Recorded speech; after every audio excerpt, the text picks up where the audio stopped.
আপনি যদি হাঙ্গেরির embassy face করতে চান স্টুডেন্ট ভিসার জন্য, তাহলে আপনার জানা দরকার ঠিক কি কি ডকুমেন্টস সাথে নিয়ে যাওয়া উচিত।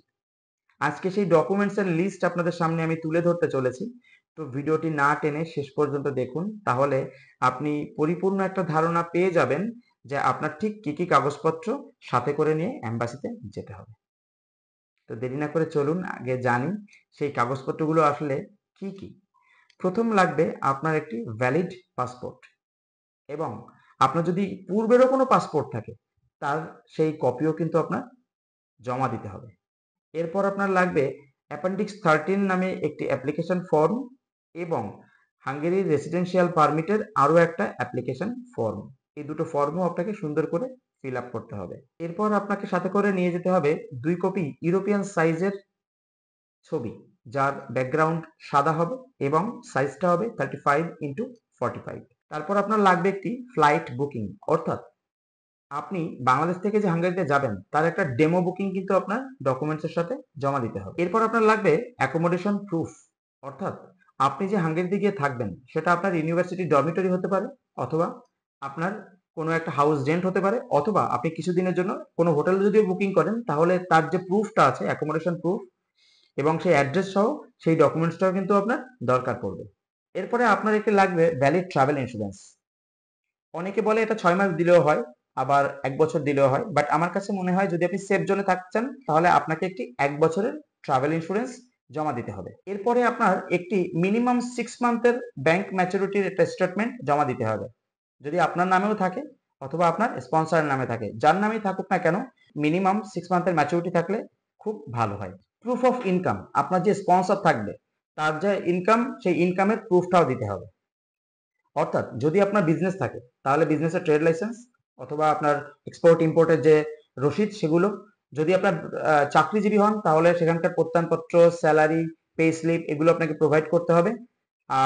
এছাড়া যদি আপনার কোনো বাড়ি ভাড়া থেকেও আর্নিং হয় সেখানকার সেই ডকুমেন্টস গুলো কিন্তু আপনাকে সাবমিট করতে হবে। সাথে আপনার যদি বিজনেস হয় অথবা যদি আপনার আর্নিং ট্যাক্স পেয়েবল হয় তাহলে কিন্তু আপনাকে ট্যাক্স সার্টিফিকেট বা ট্যাক্স রিটার্ন কপিও কিন্তু জমা দিতে হবে। আপনার যে স্পন্সর হবে অর্থাৎ বাবা বা মা বা প্যারেন্টস বোথ যদি আপনার স্পন্সর হয় তাহলে সেক্ষেত্রে তাদের যে ফিনান্সিয়াল ডিক্লারেশন সেই ফিনান্সিয়াল ডিক্লারেশনের একটা লেটার কিন্তু আপনার ওই ডকুমেন্টস বা এম্বাসি ডকুমেন্টস এর সাথে আপনাকে জমা দিতে হবে। সেখানে এমনভাবে ডিক্লেয়ার করা থাকবে যে আপনার বাবা অথবা মা আপনার যাবতীয় লেখাপড়ার খরচ অথবা ওখানে থাকার যে অ্যাকোমোডেশন খরচ সেগুলো বিয়ার করবে, এবং সেই সেই ফিনান্সিয়াল এভিডেভিটে বা স্পন্সরশিপে আপনার অ্যাসেট অথবা আপনার প্রপার্টি অথবা আপনার যে ব্যাংক স্টেটমেন্ট গুলো আছে সেগুলোও কিন্তু সেখানে লিপিবদ্ধ থাকতে হবে। সো এই ফিনান্সিয়াল এভিডেভিট নিয়েও আমি একটা ভিডিও তৈরি করব, তো সেই ভিডিওতে আমি বলে দিব যে আপনারা কিভাবে আসলে ফিনান্সিয়াল এভিডেভিট তৈরি করবেন। ওয়েল, ইউনিভার্সিটি থেকে আপনাকে যে ভ্যালিড অ্যাকসেপ্টেন্স লেটার দিয়েছে সেটাও কিন্তু আপনাকে এম্বাসি ডকুমেন্টসের সাথে জমা দিতে হবে। আপনার যাবতীয় যত স্কুল সার্টিফিকেট বা ইউনিভার্সিটি সার্টিফিকেট বা ট্রান্সক্রিপ্ট এগুলো কিন্তু ক্রমান্বয়ে আপনার বোর্ড, আপনার ফরেন মিনিস্ট্রি, এডুকেশন মিনিস্ট্রি বা ল মিনিস্ট্রি এগুলো থেকে মানে মিনিস্ট্রি যে অ্যাটাস্টেশন সেগুলো কিন্তু কমপ্লিট করে তারপর আপনাকে এম্বাসিতে জমা দিতে হবে। আপনার যদি কোনো ইংলিশ ল্যাঙ্গুয়েজ সার্টিফিকেট থাকে তাহলে সেটাও আপনার ওই এম্বাসি ডকুমেন্টস এর সাথে জমা দিতে হবে। আপনার যে পরিবার রয়েছে সেই পরিবারের যে কয়জন সদস্য সেই সদস্যদের ফ্যামিলি রেজিস্ট্রেশন সার্টিফিকেট সেটা আপনার মিনিস্ট্রি অফ ফরেন অ্যাফেয়ার্স থেকে অ্যাটাস্টেশন করে আপনার এম্বাসি ডকুমেন্টস এর সাথে অ্যাড করে ভিসা অফিসারকে দিতে হবে। তো সেক্ষেত্রে আপনার কিন্তু ফ্যামিলি রেজিস্ট্রেশন সার্টিফিকেট থাকাটা খুব জরুরি। আপনার বার্থ সার্টিফিকেট অবশ্যই ইংলিশে হতে হবে এবং সেটা মিনিস্ট্রি অফ ফরেন অ্যাফেয়ার্স থেকে অ্যাটাস্টেড হতে হবে। আপনার একটি পুলিশ ক্লিয়ারেন্স থাকতে হবে এবং যেটা ফরেন অ্যাফেয়ার্স থেকে সত্যায়িত করে আপনার কাগজপত্রের সাথে অ্যাড করে দিতে হবে। আপনার সুন্দর একটি ইউরোপিয়ান সিভি থাকতে হবে, ইউরোপাস সিভি আমরা বলি। সো এই সিভিটা আপনি ইউরোপাস ওয়েবসাইটে গেলে নিজেই তৈরি করতে পারবেন, এবং যে ডকুমেন্টসের কথাগুলো আমি বললাম এটার সাথে আপনাকে একটি মোটিভেশন লেটারও জমা দিতে হবে, এবং সেই লেটারের যে সিগনেচার করবেন সেটা অবশ্যই আপনার পাসপোর্টের সাথে যেন মিল থাকে।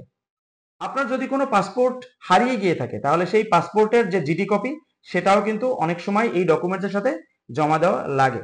তো আমি যে তথ্যগুলো দিলাম বা যে রিকোয়ারমেন্টের কথা বললাম এগুলো যদি আপনি সুন্দর করে আপনি যদি ফাইল আপ করে নিয়ে যেতে পারেন, আমি আশা রাখি আপনার ভিসা হওয়ার সম্ভাবনা অনেক বেশি থাকবে।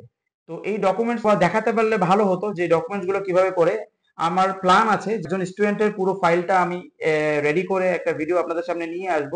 এই ডকুমেন্টেশন রিলেটেড যদি কোনো হেল্প লাগে অবশ্যই আপনি কমেন্ট করতে পারেন, অথবা আমাদের সাথে যোগাযোগ করতে পারেন। চেষ্টা করব আপনাকে সহযোগিতা করার। আর আপনারা এই জাতীয় ডকুমেন্টস এর কিন্তু চেকলিস্টটা অনলাইনেও পেয়ে যাবেন, ইমিগ্রেশন ওয়েবসাইটে তো দেওয়াই থাকে। আর আমি চেষ্টা করব যে ফিউচারে অ্যাপেন্ডিক্স 13 এবং রেসিডেন্সিয়াল পারমিট ফর্মের কিভাবে ফিল আপ করতে হয় তার একটা ভিডিও নিয়ে আপনাদের সামনে উপস্থিত হতে। ততক্ষণ পর্যন্ত সবাই ভালো থাকবেন। দেখা হবে আগামী ভিডিওতে।